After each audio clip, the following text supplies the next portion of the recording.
ಲಾಲ್ಬಾಗ್ಗೆ ಸಾಕಷ್ಟು ಜನ ಹೋಗ್ತಾರೆ. ಅಷ್ಟು ವಿಸ್ತಾರವಾಗಿರೋ ಲಾಲ್ಬಾಗ್ನ ಸುತ್ತೋದಕ್ಕೆ ಎಲ್ಲರಿಗೂ ಇಷ್ಟ. ಆದರೆ 240 ಎಕರೆ ಲಾಲ್ಬಾಗ್ನ ಸುತ್ತೋದಕ್ಕೆ ಸಾಧ್ಯನಾ ಹೇಳಿ? ಇನ್ನು ಮುಂದೆ ಲಾಲ್ಬಾಗ್ ಸುತ್ತೋದಕ್ಕೆ ಕಷ್ಟಪಡಬೇಕು ಅಂತಿಲ್ಲ. ನಡ್ಕೊಂಡು ಲಾಲ್ಬಾಗ್ ಸುತ್ತೋದು ಕಷ್ಟ ಅಂದರೆ ಇಲ್ಲದೆ ನಿಮಗೊಂದು ಆಪ್ಷನ್.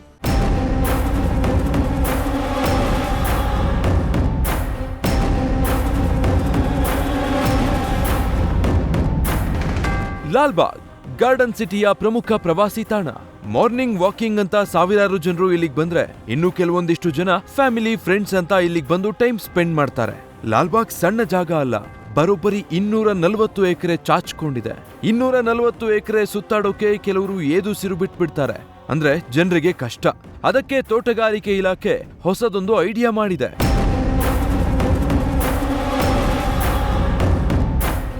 ಇದೇನಿದು ಎಲೆಕ್ಟ್ರಿಕ್ ಸ್ಕೂಟರ್ ಲಾಲ್ಬಾಗ್ಗೆ ಎಂಟ್ರಿ ಯಾಕೆ ಕೊಟ್ವು ಅಂತ ಯೋಚನೆ ಮಾಡ್ತಿದ್ದೀರಾ?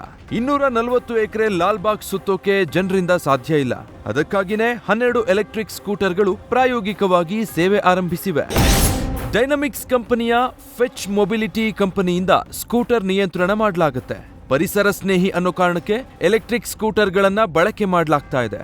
20 ನಿಮಿಷಕ್ಕೆ 50 ರೂಪಾಯಿ ಹಾಗೂ 40 ನಿಮಿಷಕ್ಕೆ 100 ರೂಪಾಯಿ ದರ ನಿಗದಿ ಮಾಡಲಾಗಿದ್ದು, ಜನರ ರೆಸ್ಪಾನ್ಸ್ ನೋಡಿ ಆಮೇಲೆ ದರ ಬದಲಾವಣೆ ಮಾಡೋ ಸಾಧ್ಯತೆ ಇದೆ. ಗೊತ್ತಿರೋ ಮಾಹಿತಿ ಪ್ರಕಾರ ದಿವಸ ಒಂದು 60, 80, 100 ಜನ ಇದನ್ನು ಉಪಯೋಗಿಸ್ತಿದ್ದಾರೆ.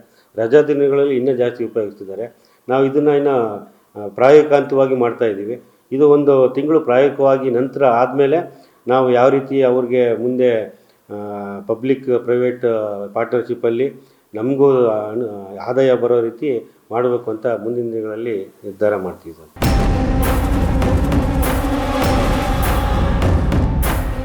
ಕಡಿಮೆ ಅವಧಿಯಲ್ಲಿ ಲಾಲ್ಬಾಗ್ ಸುತ್ತಾಡೋಕೆ ಎಲೆಕ್ಟ್ರಿಕ್ ಸ್ಕೂಟರ್ಗಳು ಖಂಡಿತ ಬೆಸ್ಟ್. ಪರಿಸರ ಮಾಲಿನ್ಯ ಆಗೋದಿಲ್ಲ. ಆದರೆ ಜನದಟ್ಟಣೆ ಸಮಯದಲ್ಲಿ ಎಲೆಕ್ಟ್ರಿಕ್ ವಾಹನಗಳ ಬಳಕೆಯನ್ನ ಲಾಲ್ಬಾಗ್ಗೆ ಬರೋರು ಸ್ವಾಗತಿಸ್ತಾರಾ? ಗೊತ್ತಿಲ್ಲ. ಪ್ರಾಯೋಗಿಕ ಪ್ರಯತ್ನ ಸಕ್ಸಸ್ ಆದ್ರೆ ಎಲೆಕ್ಟ್ರಿಕ್ ಸ್ಕೂಟರ್ಗಳು ಸಸ್ಯಕಾಶಿಯಲ್ಲಿ ಪರ್ಮನೆಂಟ್ ಆಗಲಿವೆ.